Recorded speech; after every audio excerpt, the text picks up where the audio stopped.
Hello guys, कैसे आप सब लोग। आज का हमारा क्वेश्चन है root two is irrational.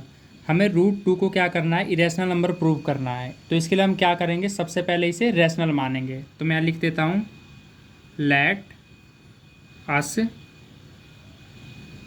Assume that root two is rational number. अब इसके बाद हम क्या करेंगे, ये जो रूट टू है इसे रैशनल नंबर के बराबर में रख देंगे। तो मैं यहाँ लिख देता हूँ रूट टू इक्वल में ए अपॉन में बी। ए अपॉन में बी क्या है, एक रैशनल नंबर का काम कर रहा है, क्योंकि रैशनल नंबर न्यूमिनेटर और डिनोमिनेटर की फॉर्म में होता है। ठीक है गाइज। उसके बाद हम यहाँ पे एक लाइन लिखेंगे where A and B are co prime. इस लाइन का मतलब ये है कि जो ये ए और बी नंबर हैं, इन दोनों का कॉमन फैक्टर क्या होगा, 1 होना चाहिए। ठीक है गाइज। और बी क्या है, 0 के इक्वल नहीं होना चाहिए। इट मीन्स कि जो ये डिनोमिनेटर है बी, वो 0 के इक्वल नहीं होना चाहिए, क्योंकि अगर ये 0 हो गया तो वो रैशनल नंबर नहीं रह जाएगा, वो इन्फिनिटी वैल्यू हो जाएगी। ठीक है गाइज। आगे चलते हैं।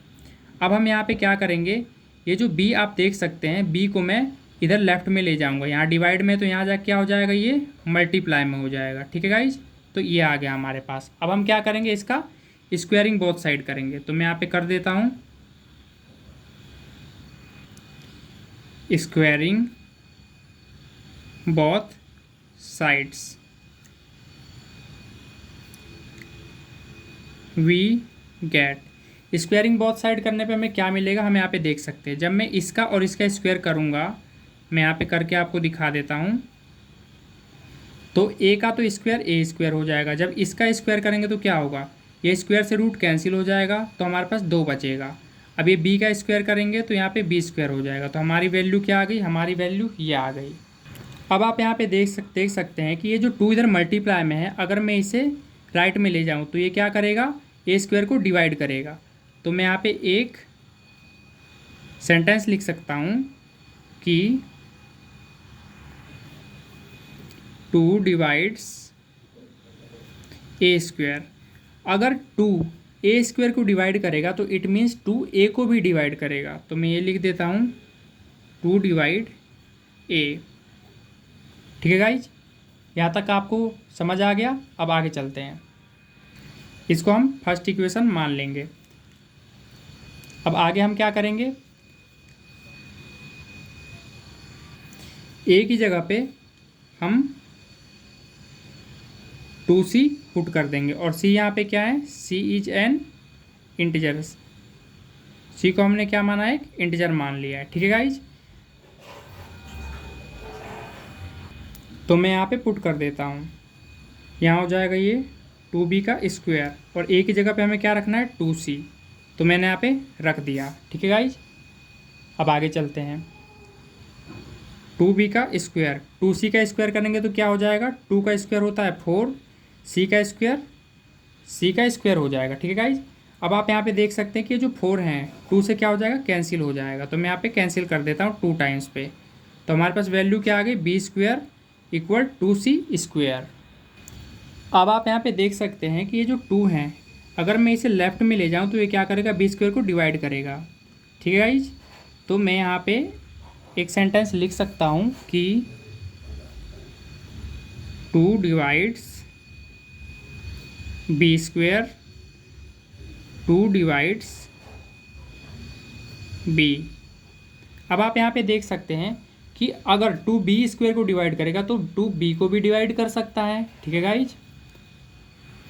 इसे हम मान लेते हैं सेकंड इक्वेशन। अब आप यहाँ पे एक चीज़ ध्यान से देखिए कि ये जो 2 है वो a को भी डिवाइड कर रहा है, और ये जो 2 है वो b को भी डिवाइड कर रहा है। इट मीन्स 2 क्या हो गया, a और b का क्या हो गया, कॉमन फैक्टर।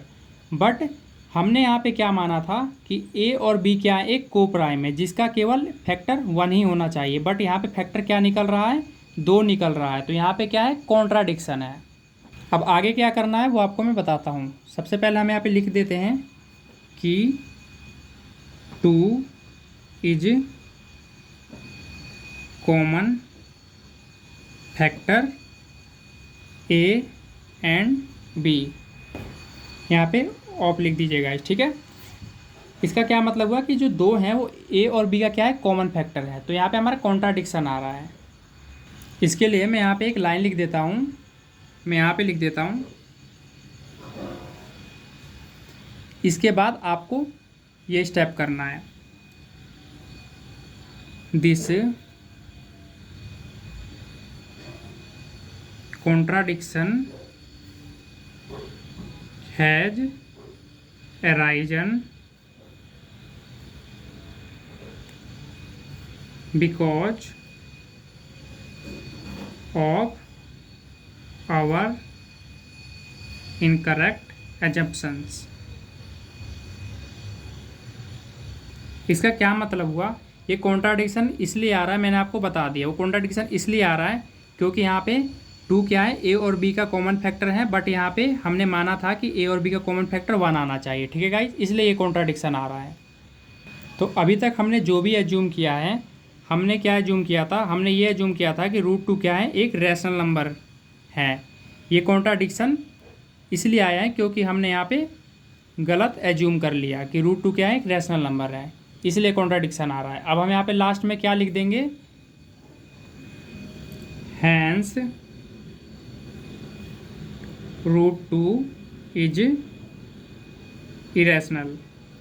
अतः ये कंक्लूजन निकला है कि √2 क्या है, एक इरेशनल नंबर है। ठीक है गाइज, तो क्वेश्चन होता है हमारा कंप्लीट। आई होप कि आपको क्वेश्चन अच्छे से समझ आ गया होगा गाइज। अगर वीडियो अच्छी लगी हो गाइज तो वीडियो को लाइक करें, शेयर करें और इसी तरह की वीडियो देखने के लिए हमारे चैनल को सब्सक्राइब जरूर कर लें। धन्यवाद।